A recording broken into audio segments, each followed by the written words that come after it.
Work and play are costumes the day wears.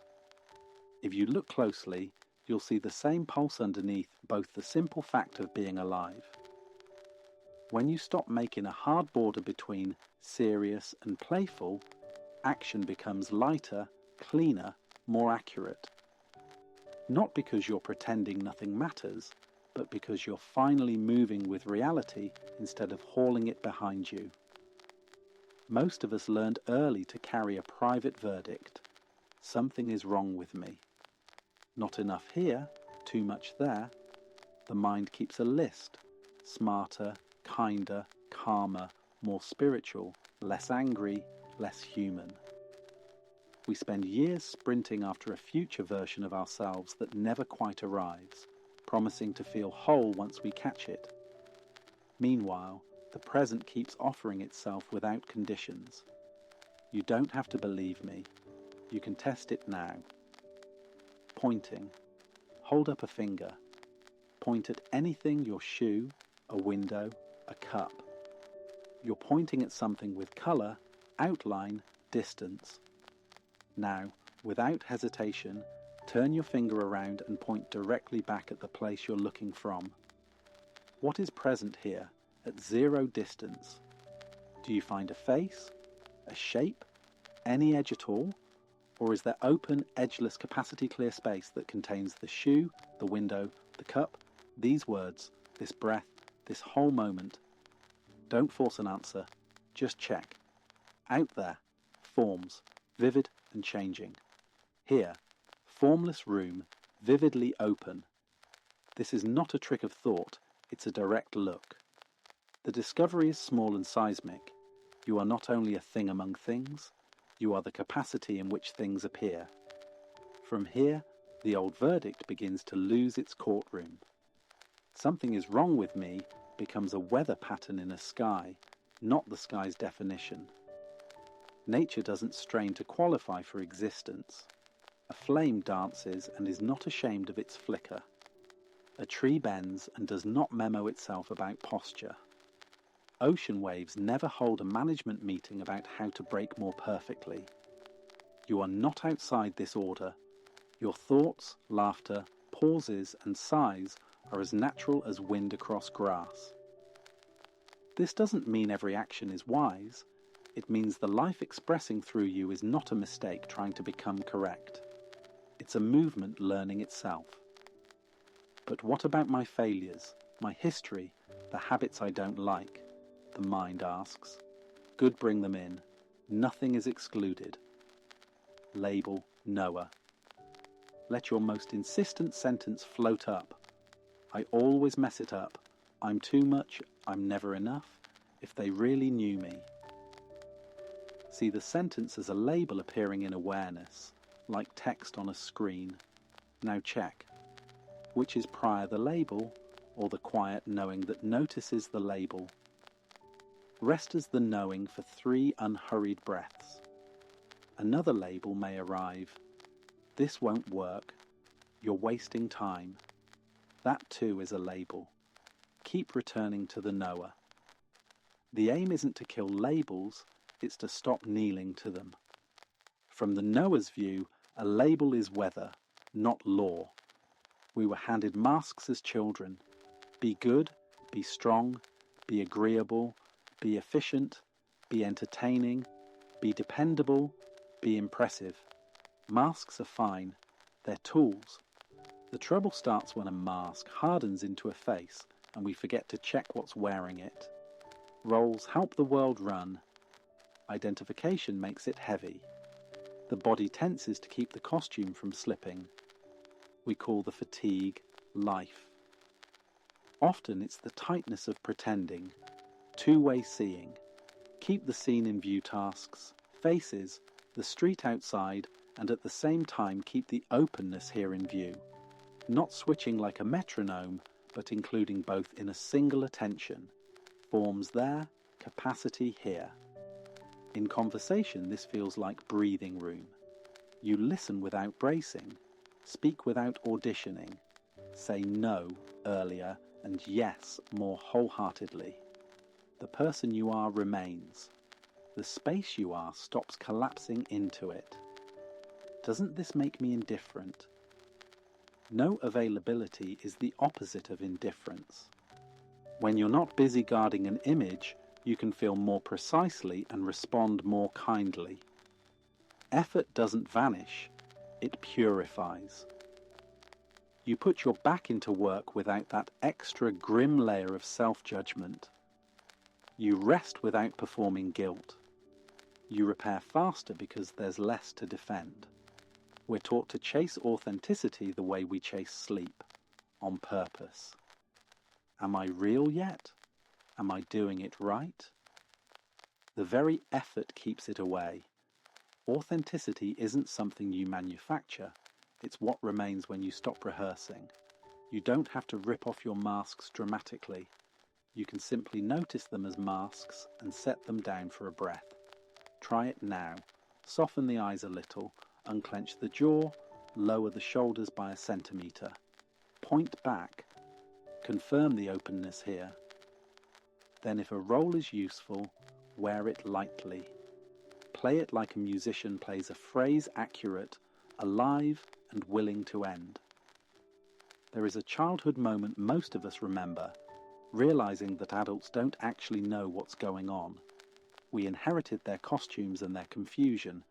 We were told who we are by glances and comments, praise and punishment. A patchwork identity formed helpful enough to survive, too cramped to live in. Later, a different question arrives. Who am I without the borrowed mirrors? You can't answer with a better story. You can only look. The headless experiments are how you look. Mirror. Stand before a mirror. See the face over their eyes, expression, the day's evidence that time moves. That face is yours the way a reflection is yours. It shows up where you are not. Now, without moving, check what's here, at zero distance. Any face, any features, or the same clear open capacity receiving the mirror, the room, the thoughts about the face? Recognition lands quietly. The face belongs there. Here is faceless space. This doesn't erase your personality. It relaxes its grip. You stop begging the mirror to tell you who you are. Feedback becomes useful instead of fatal. What about purpose? Do I just float? Notice how often purpose means a promise that I'll never feel uncertain again. That promise isn't available. What is available is rhythm. Birds sing because they are birds. You don't have to invent your song, you have to stop shouting over it. When you quit forcing meaning, usefulness appears in ordinary proportions. You finish a small thing well. You tell one truth. You keep one promise. You apologize once promptly. You look at the person in front of you as if they're not a hurdle. Humility is the luxury of not pretending you are the weather. Let's make this practical where it usually pinches work, love, and the long private hours with yourself. Work as play, without faking it. Play doesn't mean apathy, it means freedom from pretending your identity is on trial. The trial creates that brittle seriousness that makes simple tasks heavy. Try approaching a task as a game with clear rules and real stakes, but no theatre of self-rescue. Two-way seeing while you draft the email. Label Noah when the sentence, "They'll think I'm incompetent," flares. Point back before you press send. The difference isn't mystical, it's muscular. The body stops bracing for judgment and starts coordinating for accuracy. Love without negotiation. Much romance is a contract written by our unloved parts. I'll keep you safe from my label if you keep me safe from yours. It's tender and exhausting. Two-way seeing lets closeness be transparent instead of fused.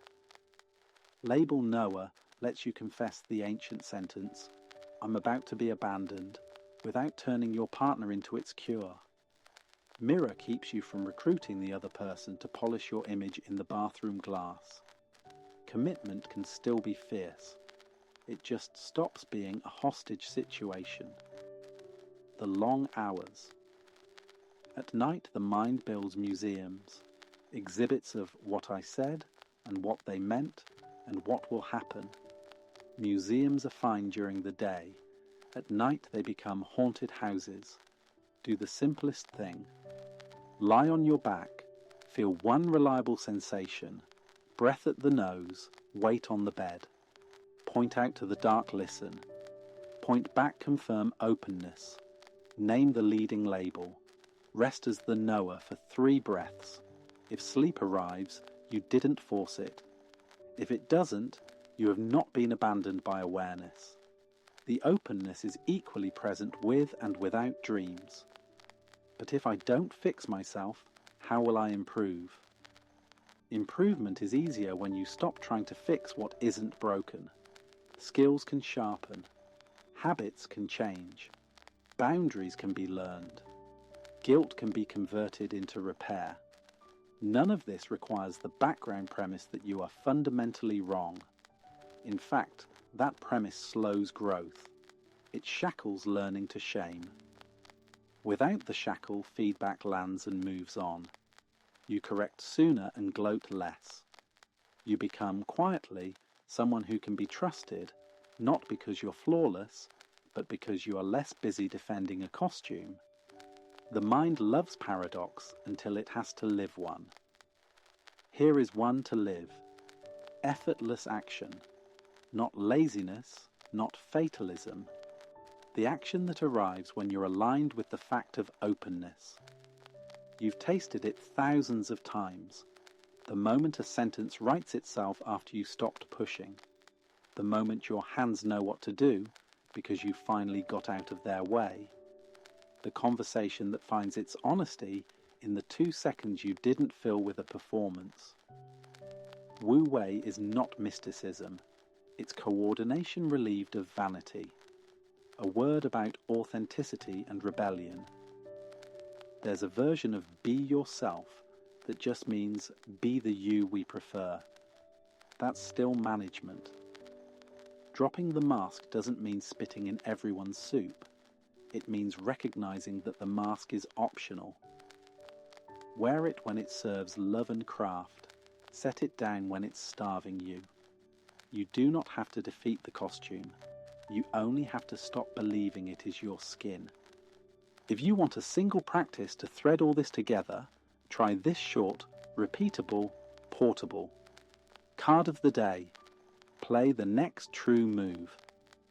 3 times today. Pause for 1 breath. Feel a simple sensation. Feet, breath, weight. Point out. Name 1 thing you see. Point back. Confirm openness here. Name the leading label. Late, not enough. Prove it. Rest as the knower for 1 slow breath.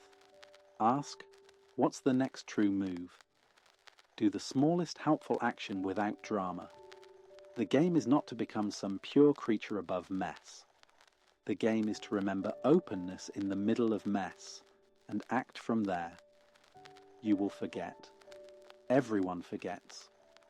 When you notice you're lost again in the museum or the courtroom or the theatre, that noticing is not late. It's on time. Begin again. Beginning is always now.